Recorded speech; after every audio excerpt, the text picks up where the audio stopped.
New York সিটির নবনির্বাচিত mayor Zohran Mamdani শুক্রবার ৭ নভেম্বর যুক্তরাষ্ট্রের অধীনস্থ ক্যারিবিয়ান দ্বীপ পুয়ের্তো রিকো সফরের সময় জুমার নামাজ আদায় করেছেন। তিনি রাজধানী সান জুয়ানের একটি স্থানীয় মসজিদে গিয়ে সাধারণ মুসল্লিদের সঙ্গে কাঁধে কাঁধ মিলিয়ে নামাজে অংশ নেন।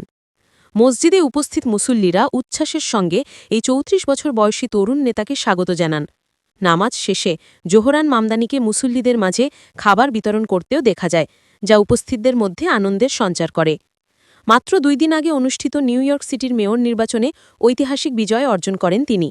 ওই নির্বাচনে তিনি সাবেক গভর্নর অ্যান্ড্রু কুয়োমো এবং রিপাবলিকান নেতা কার্টিস লিওয়াকে পরাজিত করেন। এবারের নির্বাচনে ২ মিলিয়নেরও বেশি ভোট পড়ে, যা শহরের ইতিহাসে একটি রেকর্ড। জোহরান মামদানি বর্তমানে পুয়ের্তো রিকো সফরে রয়েছেন বার্ষিক সোমোস কনফারেন্সে অংশ নিতে। এই সম্মেলনে প্রতি বছর নিউ ইয়র্কের রাজনীতিবিদ, নীতি নির্ধারক ও লবিস্টরা একত্রিত হন। সেখানে তিনি তার প্রশাসনের পরিকল্পনা নিয়ে বিভিন্ন গুরুত্বপূর্ণ ব্যক্তির সঙ্গে মতবিনিময় করছেন।